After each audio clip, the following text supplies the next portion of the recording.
Welcome to Babes, Balls, and Brands, the show where we keep it real about sports, NIL, and building brands that win. I'm Janet Moreira, lawyer, brand protector, and unapologetic sports mom.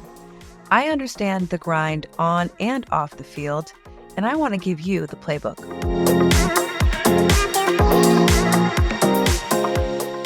Hey everyone, this is Janet Moreira. Today's guest is Alex Onaindia of Distinction Agency, and let me tell you a little bit about Alex.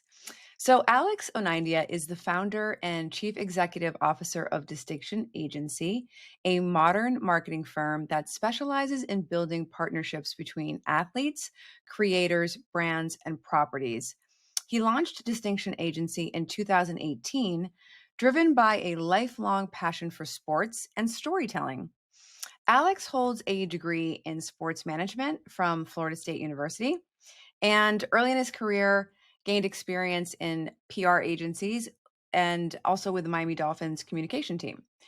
Under his leadership, Distinction Agency has grown to represent over 300 athletes, creators, and brands, bringing a philosophy of triple win partnerships where the talent, the brand, and the agency all benefit.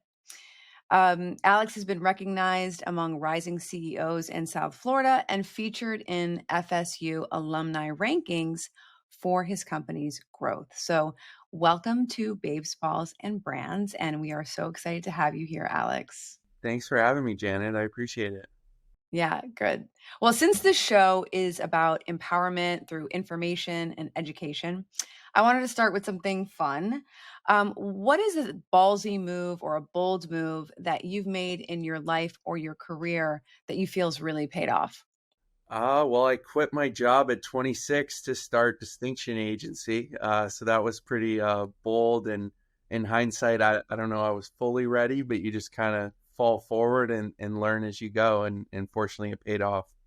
That's awesome. Well, yeah. Are you really ever fully ready for anything, right? You can just try to be as prepared as possible. But okay, cool. Well, you founded a agency, like you said, in 2018. What gap did you see in sports and marketing that you were trying to fill at that time? I really saw a gap in how marketing was done from the agency perspective.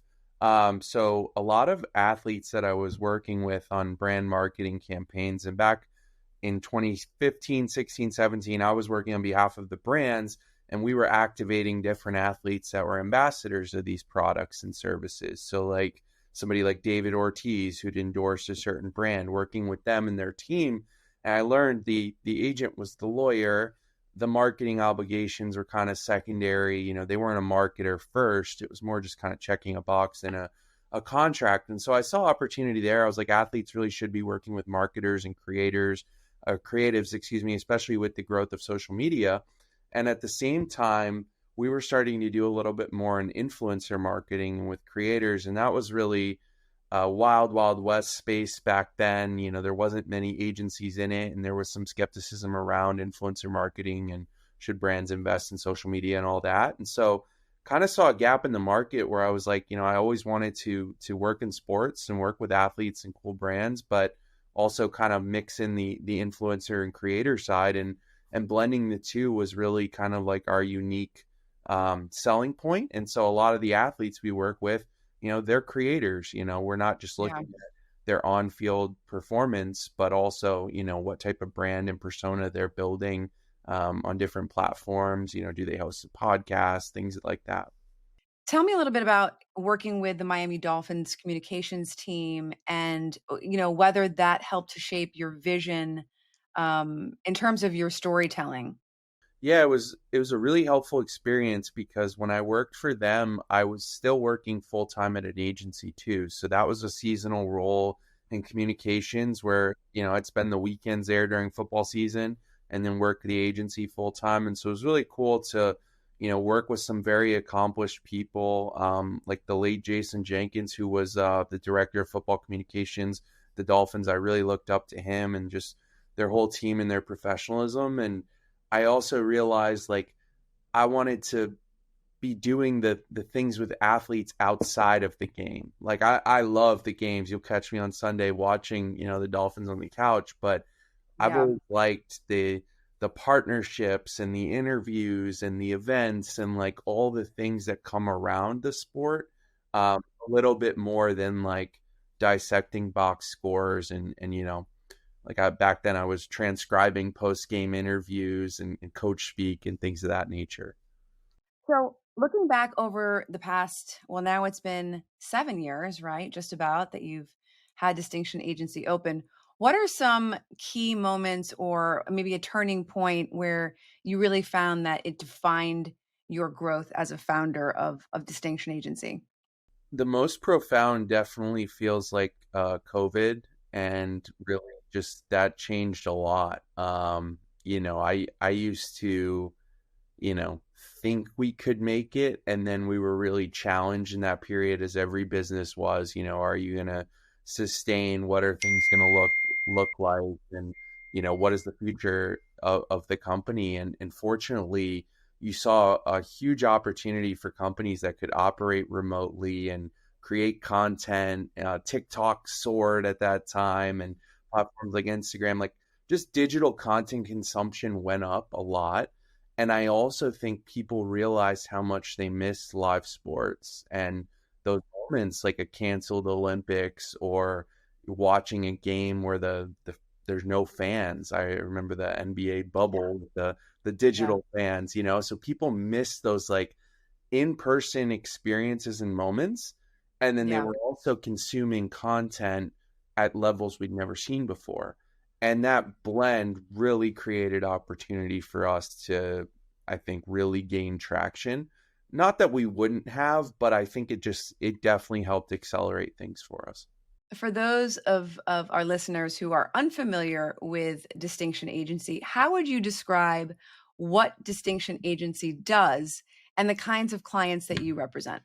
Yeah, I mean, we're really focused on the intersection of the creator economy, sports, culture. We have two, main types of clients we represent. One is talent, so that encompasses professional and collegiate athletes and content creators and influencers. We're working with them on representation, brand partnerships, content strategy, PR, nonprofit work, things like that. And then we also service a lot of different brands building out their influencer and athlete programs, their experiential marketing, if they want to activate at a tentpole moment, a Super Bowl or an F1 race, things like that. So the scope of work varies a lot more on the brands and the talent, but those are kind of the two buckets that we're focused on. Wow. And do you feel like you have is it heavy on the athlete side or the brand side? It's a great question. Like, we've put more Yeah. emphasis recently on the brands because you can only represent and serve so much talent with so much bandwidth on our team. So as we're growing, we're trying to proportionately grow how many people we represent and then the brands we're working with. But it's a balancing act. Yeah. We represent, I think, about 80 different athletes and influencers right now, and then work with a lot of different brands. And like I said, some of them we're doing a lot and basically leading their whole strategy in this space. And there's others where it's more of a one off that they want to work with one WNBA player on our roster. We work on that partnership together, and that's really the extent of it. So it definitely varies a little bit with the brands. Yeah. And it must create some really amazing synergies for the brands and the clients that you do have both in-house for you to be able to create relationships there and partnerships amongst your own roster. Yeah, we're fortunate to get to do a lot of things where we bring a bunch of clients together, with Yeah. do events. One thing that's become a staple for us is what we call creator trips. So like at NBA Summer League the last 3 years, we've brought about 8 different clients of ours out to partner with a property in Las Vegas, create content around NBA Summer League. But they all bond together, they all get to Yeah. know one another. They post content together, they grow their audiences together, but they also become friends. And we've really tried to build that environment, that our clients get to know one another. There's not a ton of gatekeeping or secrets or things like that. And so it's been a lot of fun to really build that kind of culture. And A lot of the events we host, we're fortunate to have a lot of different clients there.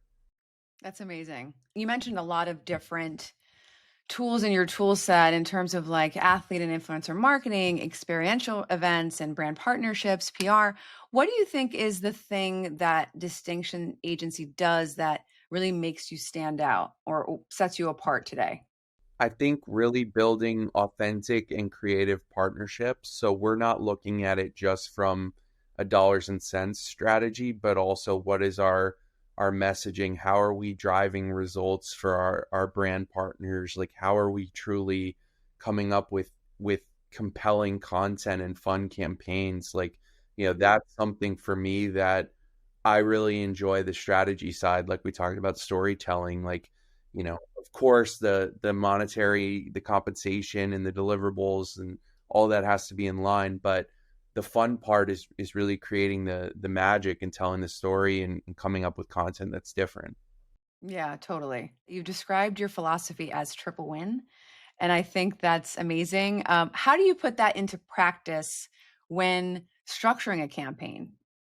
I think for us, we always really try to understand, like, from the talent's perspective, who do they want to work with and what are the right partners? We almost take inventory when we're starting with somebody of like, what makeup brands do you use? What are the clothing brands you wear? What are the car you drive? Where do you like to travel? Like all of those things. And then on the brand side, suggesting people who are authentic fits. Like that's really important.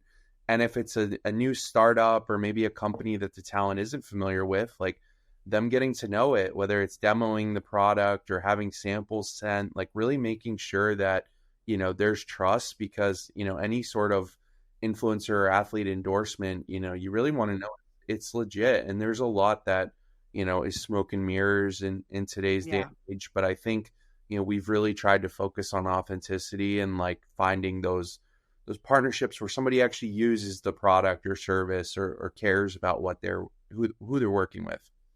Well, it sounds like you really get to know your client, right? How do you, when you have a new client, a new athlete, or even a new brand that approaches you, what are the steps that you take in order to get maybe from concept of a particular campaign to executing on that campaign? Yeah, I think from the brand side, we're always trying to understand what their goal is and how can we optimize the campaign based on what they're looking for. If it's a sales and conversion driven campaign, we're going to suggest a different strategy than if it's a brand awareness and impressions campaign. So understanding what their goal is many times is going to help us identify who the right influencer athlete is because we have some Yeah. that, you know, can really move product. And if they say, I love something, people are going to go buy it. And then we have others who maybe their strength is creating amazing video content, but it's not as sales driven or focused. So, really understanding the brand's goals, what platforms are important to them, where they want to spend their money too. Like we see some brands now only investing in women's sports, which is awesome. Like knowing things like that is going to Yeah. help make suggestions that are that triple win, like you mentioned. Yeah. Yeah. And how do you decide what creators or athletes are the right fit for a particular collaboration? Like you said, some sell really well, some maybe do better at video content. Is there anything else that you consider in determining whether the right fit exists between a brand and an athlete? There's a lot on the back end when it comes to demographics, like understanding what those audience insights look like. Like, does it lean heavy Gen Z or does it lean older? Geography sometimes really matters too. Like if we're, rolling out a new launch in New York City, obviously it'd be great to have, talent in the tri-state area. So things like that definitely come into play too. Can you share a campaign or a collaboration that you thought really encapsulated Distinction's creative approach? Yeah, there's, a few I would point to, but one that really stands out to me, related to the WNBA and women's sports was, I think it was back in 2021. We did a partnership with a company called Prince Street Pizza. The athlete, her name is Erica Wheeler. She's an accomplished WNBA player and All-Star MVP. And back then, I believe she was the only WNBA player to have a menu item on a national, restaurant. So Prince Street was selling a pizza pie that was basically created by her favorite toppings and ingredients. They sold it in their locations in Miami, New York, LA, different areas. It was even on Uber Eats. It said the Erica Wheeler pie. It was really cool. Since then, Angel Reese has had like the McDonald's meal, and we've seen a little bit more. But back then, this was before Angel and Caitlin Clark and them. Like, I really feel like we were early on that. And what I really Yeah. enjoyed too was a portion of the proceeds from that campaign went to her nonprofit. Um, Prince Street, fed all the kids at her basketball camps for a couple years. Like, there was a lot of community impact to it as well. But I just Yeah. thought it was the example of a brand like taking a chance and doing something a little bit different. And we really enjoyed, that type of partnership. That's amazing. I love that you're balancing, the creativity, the brand, the even the giving back to the community. That's all of that in one single campaign. That's really cool. You told us about a campaign that really worked, right? Is there a campaign that maybe didn't go quite as planned, and maybe what lessons came out of that? Definitely. I Yeah. probably won't name the brand, but Right. I think it goes back to expectations again, and sometimes what we find is like in the contracting phase, you might think somebody's the right fit, but then when you start working with them and you realize the brand wants something very different, it can be challenging. And look, at the end of the day, when you're dealing with athletes and creators, like, they have a vision and they're strong-willed, and they'll be flexible, but if it's way off base, it's going to be difficult. So there's definitely challenges we've encountered throughout the years, but I certainly don't want to put anybody on blast. Gosh, no, we don't wanna do that. They know who they are. Yeah, exactly. Well, speaking of agreements and coming to agreements between parties, we're in the phase of NIL. This is obviously a very interesting time. What trends are you seeing on your end in terms of partnerships between brands and influencers or athletes? For example, are there deals that are asking for more rev share? Are there deals that are asking for, a community involvement component? What are you sort of seeing in terms of changes or shifts in the agreements that you're looking at? I think in NIL, like, we're going to see more and more with performance incentives and bonuses, and staying at schools for a longer period of time and things like that. As the industry matures, I think people are going to get smarter with the way they're building out agreements. And I also think, I think it was Rich Paul who said this, but I agreed with him. He said, when it comes to NIL, like, you shouldn't be able to just leave every single year and cash the collective check if you're just going to go to the next school. Like, there should be a mutual commitment there, or like I said, some sort of incentives and milestones you have to hit, because Yeah. I think if not, it just kind of sends the wrong message. And I think if we look at professional sports, you don't necessarily have free agency every year. You make a commitment and you're there, and maybe you trade a couple of years down the line, but it's Yeah. different. And so, we're focused a lot on the marketing partnerships as well. And I think just like, I really like seeing, those authentic partnerships where somebody who really likes the product or service, it's not as mature in the college space yet, Right. because a lot of it was also trying to get around, the different rules. And I think now with the Yeah. house settlement and different things, like, the landscape's evolving quickly, and we could probably do a whole episode just on this. But What I'm seeing, like you said, it's a lot more performance driven. There's very specific metrics that are going into agreements, along with specific requirements for what the athlete or influencer has to do in terms of their obligations and deliverables. What I'm seeing is just a lot more specificity in terms of the terms and what's happening in terms of deliverables.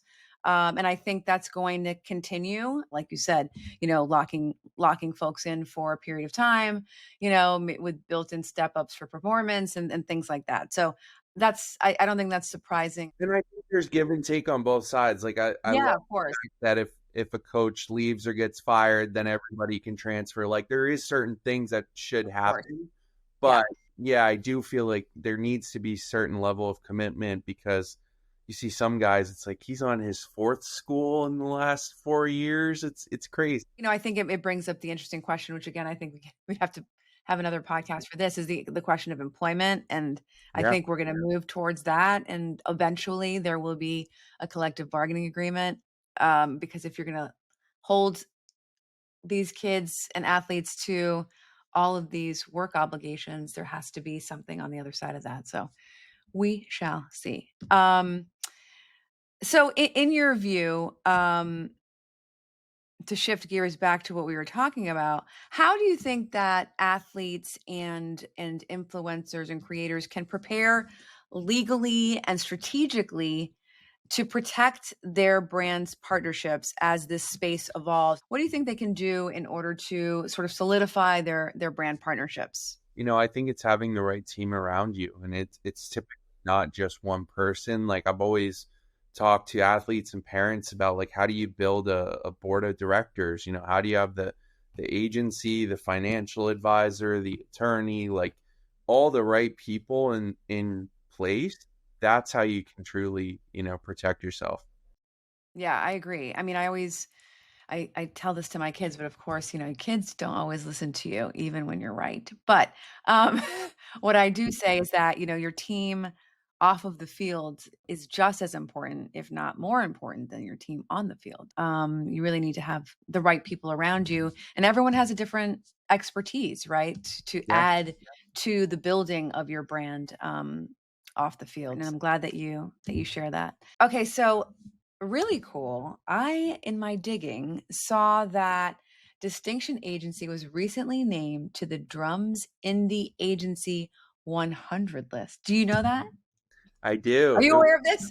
It was a surprise to me, but I do. Oh, cool. Yeah. Tell me what this means. Yeah, so they put out a list of 100 independently owned, influential agencies, and we were fortunate to be named to that list. And I did an interview with them. I think it was around Formula One in Miami because they came to our event there, so maybe the beginning of May. And at the time, I didn't know there was awards or maybe there was another angle to it, and they published a nice story. And then a few months later, I got that notification. So really humbled and honored. The drum's been around for a long time, I think 30 something years. So we were definitely humbled by that and excited to continue to grow. Well, I mean, it's recognition and it shows that you're doing something right. That's really cool that you got recognized. So, congratulations again. Um, so you're in year 7. How do you see Distinction Agency evolving over the next few years? Yeah, I mean, I think it's getting consistently doing great work for our clients and having that retention level. That's something I really focus on is not just who can we sign, but who can we keep long term and grow with. And I'm proud we have, quite a few clients now that have been with us for 4, 5, 6 years, and they've started to see my son grow up and things like that. And so it's been really enjoyable. And so retention's a big piece. And then looking at new areas for expansion. I mean, we've started to dip our toes a little bit more outside of sports strategically. One area would be like real money gaming and iGaming is something we've been doing more in. We're doing a little bit more in entertainment as well. So it's we don't want to forget what got us here, and the core Yeah. will definitely stay sports, but continuing to identify some other areas to grow and continue to provide great service. That's amazing. Now, being a seasoned business owner, surely there's something that you would tell yourself back in 2018 when you started on this journey. What's one piece of advice that you would give to Alex pre 2018 when you launched? You If you know, could I, go back. I would say be prepared for all the things outside of what you think you're going to be doing. Like I knew the marketing and the PR and those aspects was going to be my day to day, but you have no idea how much else goes into hiring people and filing Oh, yeah. taxes and sending invoices and reviewing contracts. Like, in sport management at Florida State, we didn't really learn those things. So, you're learning on the go and hiring the right people around you like yourself to Yeah. assist us. Yeah, yeah. I mean, the business of the thing is very different than the practice of the thing, right? Um, okay, so finally, when people think of distinction agency, what's the one word or feeling that you want them to associate with your brand, Distinction Agency? Innovative is a buzzword, but I really do like to think that we're innovative because we're not just a sports agency. We're not just an influencer agency. We're not just an events agency. We've really tried to blend everything together, uh, and do things different. We're not afraid to step out there and try something new. So that's really what I continue to push and try to remember is not to get comfortable and this is how it's always been done, but how can we innovate and keep trying new things and seeing where the opportunities lie. Awesome. Where can folks find you if they are looking for to learn more about you or to learn more about your services? Yeah, our website is distinctionagency.com, at Distinction Agency on social media, and then my personal handles are just my first and last name, Alex Onaindia. Okay, awesome. All right, final question. First of all, thank you for joining. I really enjoyed having you and learning more about you, because we've worked together, but it's great to hear your story. After all this insight and real talk, what's your vibe today? Are you feeling more babes, balls, or brands? Ooh, that's a good question. Um, I guess brands. We talked a lot brands. Yeah, brands. I'm usually on the brand kick. Yeah. Awesome. Well, Alex, thanks again. I appreciate you being here and till next time. Of course, appreciate you. Hey, thank you for hanging with me on Babes, Balls, and Brands. Keep grinding and protecting your brand because your story matters and it's just getting started. Stay focused, stay fierce, and remember to always bet on yourself. Till next time.